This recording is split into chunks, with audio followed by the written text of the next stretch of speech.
여러분의 친정과 시댁은 생신을 어떻게 보내시나요?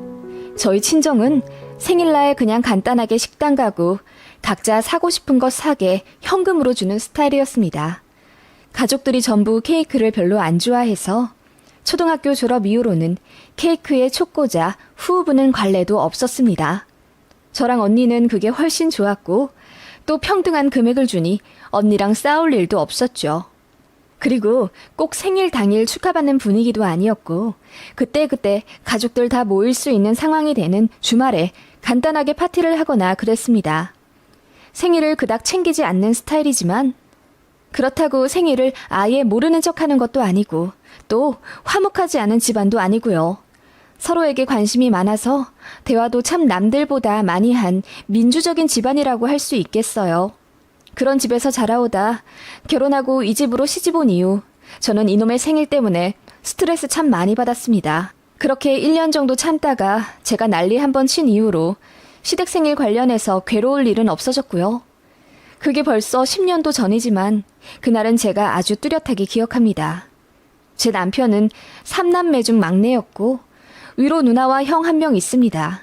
저희가 결혼했을 때 두 분 다 결혼하신 상태였고 아이들도 각각 둘씩 있었습니다. 그리고 시댁 바로 근처에 시고모님이 사세요. 시고모님은 시고모부와 자식 한 명이랑 그렇게 사셨고요.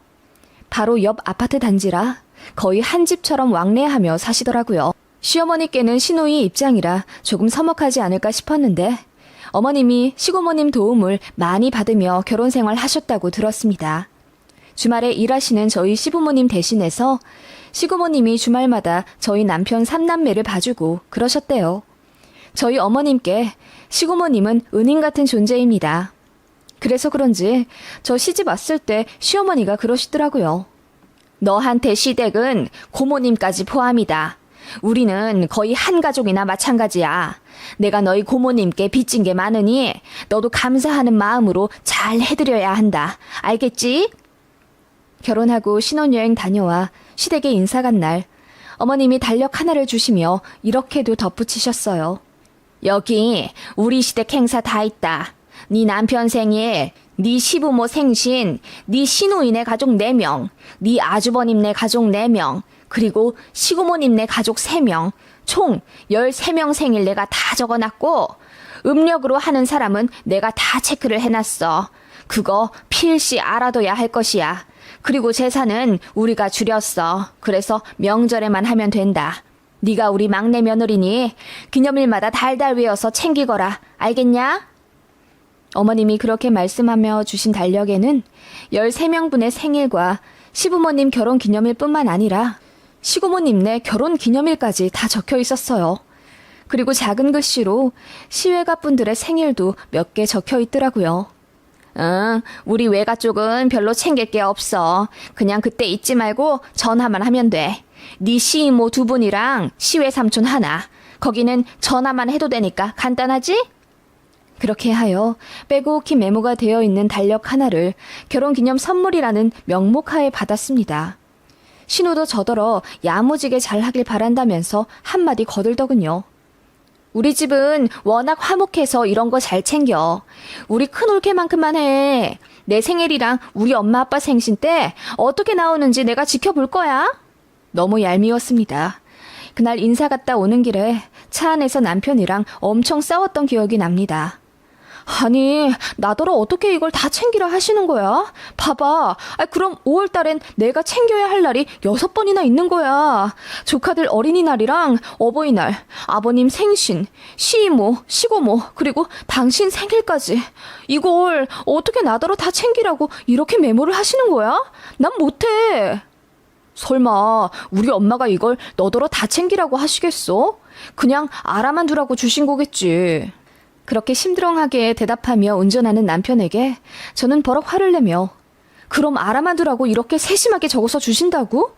이걸 결혼 선물이라고 하시잖아. 나더러 꼬박 다 챙기라고 하셨다고. 내가 엄마한테 잘 말해볼게. 당신 일하느라 바쁜데 어떻게 그걸 다 챙겨. 됐어. 신경 안 써도 돼. 그렇게 남편은 저더러 신경 쓰지 말라고는 했지만 당장 그 다다음 주가 시아버님 생신이더라고요. 그래서 그 일주일 전쯤 시댁에 전화해 어머님께 여쭙습니다. 어머님, 다음 주에 아주버님 생신인데 어떻게 해요? 그걸 왜 나한테 묻니? 네가 아주버님이나 네 동서한테 물어봐. 그러시길래 제가 한숨을 쉬며 형님, 그러니까 제 윗동서에게 전화를 걸었습니다. 형님, 저 다음 주가 아주버님 생신이신데 그날 파티라도 하세요? 제가 그렇게 묻자 동서가 작게 웃으며 신경 쓸 일 없다고 하시더군요. 그냥 당일날 아주버님께 전화만 하시면 될 거라 하길래 알겠다고 했습니다. 그리고 당일날 생신 축하드린다고 전화 드렸죠. 그렇게 미션 하나를 시원하게 끝냈다고 생각했습니다. 새색시라 전화 한 통도 너무너무 부담스럽더라고요. 그런데 그날 시어머니께 전화가 왔습니다. 예, 너 우리 큰아들한테 딸랑 전화만 했다면서 선물은 안 보내주고? 내가 그러라고 달력에 그렇게 힘들게 다 적어놓은 줄 알아? 선물이든 현금이든 보내줘야지. 달력 맨 뒷장 보면 우리 가족들 계좌번호 다 있다. 거기로 당장 10만 원 보내. 시어머니는 그렇게 호통을 치시더니 할 말만 딱 하고 끊으시더군요. 어찌나 큰 소리로 소리를 지르시는지 저도 모르게 달달 떨며 인터넷 뱅킹으로 시아주버님께 10만 원 보내드렸네요. 너무 황당하고 기분 더러웠지만 어머님이 너무 화를 내시는 바람에 새댁의 새 가슴으로는 감히 뭐라 반발할 수 있는 용기가 없었고요. 그날 퇴근한 남편한테 하소연했더니 또 신경 쓸 거 없다면서 무심한 태도로 일관하더라고요. 시어머님께 자기가 얘기 잘 하겠다고 하더니 남편도 한 소리 들은 모양이었어요. 며느리 교육시키는 중이니 남편들어 괜히 부인 편 들지 말고 중간에서 잘 하라고 했다나? 어이가 없더군요. 그러면서 남편도 한편으로는 제가 시댁에 순종적인 태도로 굽히길 바라는 눈치였어요. 왜냐하면 신혼집 구하는데 시댁에서 도움을 많이 주셨거든요. 3억 5천짜리 아파트 매매하는데 시댁에서 2억 해주셨고 남편이 5천만 원, 저랑 친정이 1억이랑 가정가구 했습니다. 시부모님 아니었으면 맞아요. 신혼집 구하기 엄청 힘들었을 겁니다. 그치만 저는 처음부터 형편에 맞게 전세 들어가자고 했고 굳이 매매하라고 압박하신 건 시부모님입니다. 그치만 속속들이 파고들어 보면 그 2억을 다 주신 것도 아닙니다. 도와줄 테니 매매하라고. 그리고 나중에 팔아서 시세 차익 남기면 그때 다시 되돌려달라고 하시더라고요. 그러니까 빌려주신 거면서 저한테는 요즘 누가 2억이나 해주냐 고마워하라 하시더군요.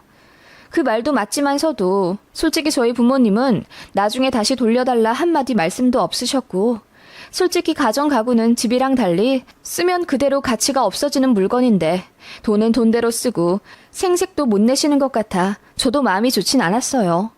아무튼 이런 상황이었습니다. 시부모님은 그렇게 저희한테 2억 해주셨다는 걸 계속 강조하시며 막내 며느리인 제가 시댁에 더 충성하길 바라셨어요. 그리고 업무 마감하는 시기라 너무 정신이 없어서 시고모부 생신날 전화를 못 드렸는데 처음 그때 며느리 노릇 잘하라는 이야기를 들었습니다. 남편이 제 편을 든다고 그 자리에서 뭐라 한 소리 하긴 했지만 시어머니가 더 벼락같이 소리를 지르며 이 머저리 같은 놈 조용히 안 해? 며느리가 잘 들어와야 집안이 화목하다. 네가 괜히 네 부인 편 들어봤자 우리 가족 사이에 금방 가지. 도움될 것 하나 없어. 라고 하시더군요. 그 말에 남편이 꿀먹은 벙어리처럼 가만히 있었고요. 남편도 어머님 되게 무서워해요. 저희 어머님이 가족들을 거의 군림한다고 봐도 돼요. 입김이 얼마나 세신지 시아버님도 꼼짝 못하시는 편이고요. 물론 그렇게 어머님의 불호령에 맞춰 살다 보니 남편 세남매 모두 공부도 잘했고 어긋나지 않게 잘 큰 건 사실이지만 각자 가정도 이런 상태인데 아직까지도 어머님 말씀에 거부 한번 하지 못하게 만드는 건 너무하다 싶더라고요. 저희 윗동서도 성격이 워낙 순해서 어머님 말씀 잘 들으며 결혼 생활 해온 것 같더라고요. 저는 워낙 할 말 하는 성격이라 그런 시댁 분위기가 적응이 안 됐어요. 그러면서도 제가 어떻게 하느냐에 따라 시어머니의 만족이 이루어지고 또 잘하면 잘하는 대로 칭찬받고 그러니까 저도 모르게 어머님께 길들여지는 듯한 느낌이 들었습니다. 시댁 가족 챙기는 것도 한 반년 지나가니 그럭저럭 할만 하더군요. 처음엔 시외가댁 분들께 전화해서 할 말도 없는데 호호 웃으며 생신 축하한다 말씀드리기 참 어색하고 뻘쭘했지만 그렇게 전화 한 번 하고 나면 어머님이 저한테 너무 잘했다. 그래, 내가 며느리 참 잘 들였어. 앞으로도 부탁해. 라고 인사를 해주시니 그냥 저냥 할만 하더라고요. 그렇게 한 달에 2-3번씩 시가족들 생신 챙기고 제일 바빴던 5월은 4주 중에 딱 한 주 저희 친정 가고 나머지 3번의 주말은 전부 시댁에 가서 보냈습니다. 그때 아버님 생신이랑 시조카들 챙기는 어린이날 그리고 어버이날까지 전부 몰려서 5월은 그냥 아예 주말에 제 약속을 잡을 수가 없었어요. 그리고 생신마다 꼭 저더러 10만 원씩 가족들한테 줘야 한다 하시길래 조카들까지 전부 다 챙겨줬어요. 시댁 가족들도 나중엔 그게 당연한 듯 받았고요. 그래서 은근히 시댁에 들어가는 돈만 엄청 나더군요. 시어머니는 저희가 신혼집 구하는 돈 2억이나 신세를 받았으니 그냥 이자라고 생각하고 아까워하지 말라시더군요. 그리고 아버님, 어머님 생신 때는 자연스레 생신상을 바라시더군요. 막내 며느리 들어왔으니 이제 생신상 차리는 게 제 일이라면서 어머님이 손수, 큰 동서 보고 하지 말고 저더러 하라고 하셨어요. 그래서 어머님 생신 맞이하는 주 토요일에 새벽같이 일어나 장보고 시댁으로 가서 상 차렸습니다. 시구모님 분들까지 전부 오셔서 파티해야 했으니 거의 15인분을 저 혼자 만들었어요. 어머님이 무조건 한식이어야 한다. 정성 많이 들어가는 음식으로다가 해. 알겠니? 하시며 메뉴도 정해주셨습니다. 소고기 미역국, 전복구이, 갈비찜, 잡채, 나물 반찬 5가지 요구하셨고 식혜도 웬만하면 집에서 해오라 하시더군요. 솔직히 그거 어떻게 제가 다 합니까? 맞벌이라 너무 피곤하고 주말에는 쉬고 싶은데 생신이라는 이유로 며느리한테 새벽부터 장봐와서 시댁에서 생신상을 차리라뇨. 그래서 제가 그거 다 못한다고 딱 잘라 말씀드렸더니 어머님이 하는 데까지만 해보라며 노력하는 모습을 보려고 하신다 하시더군요. 그래서 일단 거의 다 만들긴 했지만 잡채랑 나물 5가지는 사갔어요. 식혜도 그냥 시판 음료수 사갔습니다. 그랬더니 어머님이 노발대발 하시면서 어떻게 잡채를 사올 수가 있니? 사오는 건 맛이 없어. 기름만 숨 많아가지고 느끼하단 말이야. 아니, 그리고 나물 그거 무치는데 얼마나 시간 든다고 그걸 사와? 식혜도 시판을 사오는 건 뭐고? 사올 거면 시장에서 아줌마들이 손수 만든 그런 거라도 좀 사오지. 너 정신이라는 게 있니? 네 동서는 말이야. 네 시아버지 첫 생신날 아주 상다리가 휘어지게 차려놨다고. 라고 하시는데 진짜 눈물이 찔끔 나더군요. 신우도 저 혼나는 현장을 빼꼼 들여다보더니 뭐야? 몇 개를 샀어? 우리 큰올케는 하나도 안 사고 전부 다 했는데 너무 성의 없다. 올케, 이게 뭐야? 내가 기대한다고 했잖아. 굳이 이렇게 비교해선 안 되지만 형님은 원래 요리를 취미처럼 잘 하시는 분이고 전업이세요. 저는 맞벌이고 업무 강도도 세단 말입니다. 그래도 다른 음식이라도 잘 만들어 보겠다고 전날 새벽까지 요리 동영상 보고 연습도 좀 하고 그랬는데 어머님이랑 신우 말에 너무 서운해서 눈물이 다 나더라고요. 그러자 어머님이 생신상 그거 하나 차리는데 5만 생색을 다 낸다며 저더러 빨리 눈물 그치고 빨리 상 차리라 닥달을 하시더군요. 그렇게 눈물에 쳐 시어머니 생신상을 차렸던 기억이 납니다. 신우도 너무 짜증났고요. 주변에 물어보니 반반이었어요. 시부모님 첫 생신상을 차려드린다는 사람들 반, 그냥 밖에서 식사만 한다는 사람들 반이요. 그래도 저처럼 그렇게 요리를 많이 하는 집은 없더라고요. 너무 억울했어요. 괜히 남편만 잡아 화풀이하고 스트레스 풀었네요. 그렇게 시댁에 매여 지내니 자연스레 저희 친정도 좀 잘해드리고 싶더라고요. 그래서 남편한테 얘기했죠. 나는 시댁 가족들 생일이며 기념일이며 1년에 13번, 아니 13번이 뭐야? 명절에 제사며 그 외 이것저것 부르시는 것까지 다 포함하면 얼마나 많이 연락드리는지 몰라.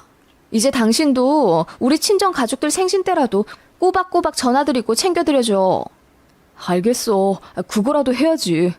라며 남편도 저희 친정에 전화하고 손수 현금 보내드리는 걸로 합의를 봤습니다. 그래봤자 제가 하는 것보다 훨씬 덜 수고스럽지만 그렇게라도 하지 않으면 너무 억울할 것 같아서요. 생일 잘 안 챙기는 저희 친정에서는 뭐하러 김서방까지 전화를 하게 하냐, 안 해도 된다 하셨지만 제가 잠자코 받으시라 했습니다. 저는 더 고생하니까요. 어느 날 시모가 저희 친정은 생신 어떻게 해드리냐 넌지시 묻더군요. 그래서 제가 말했죠. 저희는 원래 생일 같은 건 잘 안 챙겨요. 대신 사고 싶은 거 스스로 사게 현금으로 보내주는 편이에요. 한 20만 원 정도? 그랬더니 어머님이 20만 원이나? 아니 우리 집 식구들한테는 인당 10만 원씩 주면서 너무 많이 드리는 것 아니니? 어머님, 근데 저희는 가족이 적잖아요. 딱 셋인데. 저는 시댁 13명이나 챙기는 거고요. 아니, 그래도 그렇지. 그건 좀 그렇네. 그 말에 저는 왠지 기분이 나빠져서 남편도 제 친정 가족들한테 저 하는 것처럼 생일 때마다 일일이 다 전화 돌린다고 했습니다. 우리 언니 결혼하면 제 형부한테도 전화하라고 하려고요. 그래봤자 1년에 4번이네요. 전 13번인데. 라고 했더니 어머님 표정이 급속도로 썩으시더군요. 뭐라도 한마디 하고 싶은 모양인데 제가 얼굴 꼿꼿이 들어 어머님 눈 똑바로 마주하고 있으니 더 말씀 안 하셨습니다. 그러다가 제 생일이 되었습니다. 솔직히 그렇게 열심히 챙겼는데 시댁에서 좀 해주지 않을까 싶었어요. 왜냐하면 어머님이 정말 저에게 업무처럼 시키셨잖아요. 하다 보니 할만하긴 했지만 그렇다고 결코 쉬운 것도 아니었습니다. 어떻게 시댁 가족들, 게다가 시 외가댁 분들까지 전화해 챙깁니까? 말이 쉽지. 솔직히 시어머님이랑도 일주일에 2번을 통화하는데 정말 숨이 막힐 지경이었으니까요. 그래도 새댁이니까 참았습니다. 아직 어려운 시댁이기도 했으니까요. 그렇게 나름 열심히 시집살이 해오다 드디어 제 생일이 왔습니다. 시어머니 생신상도 한번 차려드렸고 시댁 가족들 생일도 제가 다 챙기지 않았습니까? 솔직히 어머님이 저도 좀 챙겨주실 줄 알았어요. 하다못해 식사라도 같이 하자 연락 주실 줄 알았습니다. 그런데 생일 전주까지도 시댁에서 아무 연락이 없더라고요. 혹시 제 생일을 모르시나 싶어서 남편 통해서 얘기 좀 하라고 했습니다. 구차하지만 그냥 그러고 싶었어요. 그랬더니 남편 말이 어머님이 이미 알고 계시다고 했답니다. 그러면 무슨 계획이라도 있으신 거냐고 물었더니 그런 건 모르겠다고 하더라고요. 그렇게 생일 당일날이 되었습니다. 그날은 평일이라 저는 회사에 가야 했고요. 아침에 시댁 가족들한테 전화가 오진 않을까 싶어서 항상 진동으로 해놓던 스마트폰도 벨소리로 바꿔놨어요. 혹시라도 전화 오면 바로 받도록요.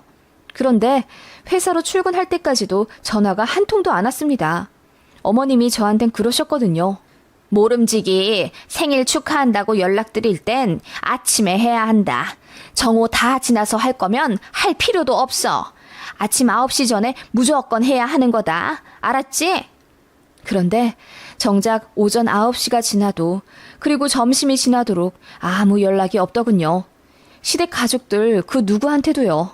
너무 화가 났지만 일부러 남편한테 말 한마디도 안 했어요. 퇴근하고 남편이랑 식사하기로 해서 약속 장소로 나갔더니 남편이 환하게 웃으면서 생일 선물이랑 꽃다발을 전해주더군요. 그거 봤는데 기분이 하나도 좋지가 않았어요. 그래서 그냥 아무 말 안 하고 있으려니 남편이 왜 그래? 기분이 왜 안 좋아? 회사에서 무슨 일이 있었어? 결국 저녁이 다 되도록 난 시댁에서 전화 한 통 못 받았네. 나 이제부터 시댁에 잘할 필요 없는 것 같아. 뭐라고? 우리 집에서 자기한테 전화 안 했어? 이상하다. 엄마가 이번 주에 집 오라고 하시던데. 뭐? 알고 계셨던 거야? 그러면서 연락 한 통 없으셨고? 그냥 좀 바쁘셨나 봐. 나한테는 아무리 바빠도 아침 9시 전에 무조건 시댁 식구들 13명한테 생일 전화하라고 명령하셨으면서 어떻게 어머님은 그러셔? 다른 가족들은 그렇다 쳐. 내가 앞으로 안 챙기면 되니까. 근데 어머님은 그러시면 안 되는 것 아니야? 그러자 남편이 고개를 숙이고 아무 말 못하더군요. 그렇게 그 주 내내 시어머니한테 전화 안 왔습니다. 그러다가 금요일에 불쑥 전화가 와서는 내일 우리 집 올 거지? 몇 시에 올 거냐? 올 때 두루마리 휴지 좀 사갖고 와라. 집에 휴지가 다 떨어졌다. 라고 본인 할 말만 딱 하시고는 끊으시더군요. 생일에 관한 언급은 조금도 없고요. 그쯤 되니 열이 받아서 오기가 생기더군요. 그래서 토요일에 시댁 가서 생일 축하 한마디 못 받으면 정말 다신 시댁에 잘할 일 없을 거라고 다짐했습니다. 그리고 대망의 토요일이 되었습니다. 어머님이 말씀하신 두루마리 휴지 한 다발 사들고 시댁에 갔어요. 그런데 아무도 없더라고요. 아버님께 전화해 여쭤보니 아버님은 저희 부부가 오는 줄 모르고 계셨더라고요. 정말 황당했습니다.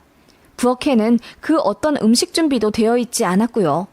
남편도 심상치 않음을 느꼈는지 똥 마려운 강아지처럼 안절부절 못하기 시작했습니다. 그때 어머님이 등산복 차림으로 들어오셔서는 아이고, 먼저들 와 있었네. 그래, 휴지 사왔어? 잘했다. 비닐 뜯어서 화장실에 좀 정리해놔. 안방 화장실에도 하시면서 저한테 일거리를 시키시더군요. 그래서 못 들은 척 남편한테 하라고 넘겨버렸더니 어머님 표정이 굳으시더군요. 그렇게 정색한 채로 등산복을 벗으시더니 식탁 위에 까만 비닐봉지를 턱 하고 올려놓으시더라고요. 그러더니 저녁에는 내가 모임이 있어. 그래서 점심 먹고 이따가 시고모님 댁에 심부름 좀 하러 가자. 자동차가 망가지셨대나 봐. 어딜 좀 가셔야 한다는데 니들이 좀 태워다 드려라. 그래서 니들 부른 거다. 라고 하시길래 제가 황당해서 네? 저녁에 어머님 약속이 있으시다고요? 그럼 저희랑 점심 식사만 하시는 거죠? 그래, 점심만 먹고 시고모님 댁 건너가자. 그리고 니들은 할 일 하고 거기서 바로 집으로 가면 돼. 어머님, 제 생일 때문에 부르신 거 아니었어요? 어? 생일? 아, 그래, 너 생일이었지? 그래, 늦었지만 축하한다. 내가 그날은 아침부터 바빴어. 텃밭이 망가져가지고 재료상 좀 다녀오느라. 어머님은 그렇게 대수롭지 않다는 듯 비닐봉지를 주섬주섬 꺼내시더니 자, 점심은 그냥 간단하게 먹자. 산 내려오면서 김밥 좀 샀다. 할머니가 떨이라고 싸게 해준다길래 몇 줄 사왔지. 아버지는 약속 있다고 하니 우리끼리 간단하게 먹자. 세아가 저기 미소 된장국 좀 간단하게 끓여봐봐. 라고 하시는데 저는 너무너무 화가 나서 뒷목이 뻐근해질 정도였습니다. 남편이 안절부절 못하며 엄마, 와이프 생일인데 이건 너무... 라고 하니 어머님이 신경질 난다는 듯이 생일인데 뭐 그깟 며느리 생일 챙기는 집이 어딨니? 원래 다 그런 거야. 왜? 억울하니? 라고 하시더군요. 제가 울그락 푸르락 하는 얼굴로 어머님, 저 1년 동안 열심히 시댁 식구들 생일 챙겼어요. 그리고 어머님 생신상도 정말 최선을 다해서 차려드렸고요. 저더러 이 집 가족 됐으니까 이 정도는 해야 한다고 하셨잖아요. 그런데 이게 뭐예요? 챙길 땐 가족이고 이럴 땐 그냥 그깟 며느리라고요? 그깟 며느리라는 말은 내가 좀 오바한 거고 아무튼 네가 잘 모르는 것 같은데 원래 며느리가 그런 거다. 너무 속 좁게 생각하지 마라. 너 그럼 우리 집에 생일상 얻어먹으러 온 거니? 야, 내가 이 나이에 내 며느리 생일상 차려줄 군번이야? 너네 생신상 좀 차렸다고 생색내는 거냐? 라며 어머님이 화를 내시더군요. 저도 더 이상은 못 참겠더라고요. 네, 생색 좀 내면 어때요? 저 키워주신 저희 부모님한테도 저 생신상 차려드려 본 적이 없어요. 그래도 어머님이 저더러 이 집 가족 됐으니까 노력하라고 하셔서 애쓴 거고요. 그런데 저는 이 집 가족이 아니라 인간 이하네요? 노예도 이 정도 취급은 안 받겠어요. 라고 했더니 어머님이 김밥을 제 몸으로 확 던지시며 너 말이 심하다. 내가 너 그러라고 2억이나 대준 줄 알아? 어디 며느리가 하늘 같은 시어머니한테 눈 똑바로 뜨고 아까도 내가 시킨 심부름 우리 아들한테 넘길 때부터 마음에 안 들었어. 김밥이나 먹고 네 위치가 어디인지 깨달아. 라고 하시더군요. 더 이상 참을 일이 없었습니다. 여기서 더 참으면 저희 부모님에 대한 모욕이라고 생각했습니다. 그래서 저 그 김밥 어머님 얼굴로 던져버렸습니다. 소리를 지르는 어머님과 경악해 입만 벌리고 있는 남편한테 말했어요. 이런 되도 않는 집구석에 시집와서 그래도 새 가족 된답시고 노력한 제가 바보 머저리네요. 2억? 내가 그거 달라 그랬어요? 굳이 돈 보태줄 테니 매매하라고 난리치시곤 뭐라 그러셨어요? 나중에 집값 올라 시세 차익 나면 다시 갚으라 하셨죠? 그게 해준 거예요? 그리고 아무리 그래도 며느리 사람 취급은 해주셔야죠. 이러면 내가 이 집 구석에 붙어 있고 싶겠어요? 라고 하니 어머님이 얼굴이 새하얗게 질리시더군요. 시댁에서 그 아무도 이렇게 대든 사람이 없었거든요. 내가 더러워서 이혼하고 말지 뭐하러 이런 취급받고 당신이랑 결혼생활 해야 하는지 모르겠네. 이혼해! 이혼! 이라고 제가 소리를 지르며 시댁을 나왔고 남편이 뒤에서 헐레벌떡 쫓아와 저를 막았습니다. 저는 그대로 친정에 와서 다 얘기했고요. 친정 가족들이 열받아서 바로 이혼하라고 하시더군요. 그리고 남편 호출해서 엄청 혼냈고요. 남편은 눈물을 흘리며 무릎 꿇고 앞으로 시댁 영 끊고 살겠다며 이혼만은 말아달라 빌더군요. 저랑 이혼하면 죽을 거라면서요. 그렇게 며칠을 비는 남편을 보니 저도 마음이 좀 누그러졌고 다신 시댁에 수고드리지 않는 조건으로 이혼은 안 하기로 했습니다. 남편도 처음으로 어머님께 대들며 고래고래 소리 질렀다더군요. 적당히 좀 하라면서요. 신우가 저한테 전화해서 며느리 하나 때문에 집안 화목 다 깨진다고 자기 엄마한테 김밥 던진 거 고소한다면서 헛소리 하길래 제가 쌍욕해가며 지랄했습니다. 그랬더니 기겁을 하면서 끊더군요. 어차피 다 드러난 제 모습인데 감출 필요 뭐 있나 싶더군요. 시댁 누구라도 저한테 뭐라고 하면 저는 그대로 들이박을 자신이 있었습니다. 그렇게 난리에 몇 주를 보내고 남편이랑 부부 상담도 다니면서 저희끼리는 다시 돈독해졌지만 시댁은 왕래하지 않았어요. 당연히 전처럼 시댁 행사나 생일 때 연락할 일도 없었고요. 그러다가 저희한테 아이가 생겼고 어머님이 울면서 보고 싶다, 미안하다, 뒤늦은 사과를 하셔서 못 이기는 척 다시 시댁에 갔습니다. 혹시라도 시댁 식구들이 저한테 뭐라고 하면 바로 나와버릴 기세로 그야말로 전투 나가듯 시댁에 갔는데 어머님은 웬일인지 저한테 말 한마디 제대로 못하셨고 시댁 식구들도 조용히 제 눈치만 보더군요. 특히 신우가 저한테 지랄할 거라 생각했는데 한마디도 안 하더군요. 그렇게 시댁이랑은 명절에 잠깐 가서 얼굴만 비추는 정도로 왕래합니다.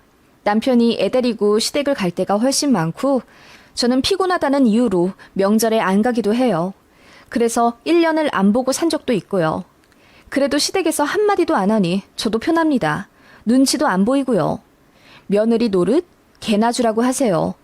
열심히 희생해서 노력해봤자 저희 시댁 같은 경우는 더 호구로 보고 노예 취급하더이다. 시어머니 얼굴에 김밥 던진 건 지금 생각해도 통쾌합니다.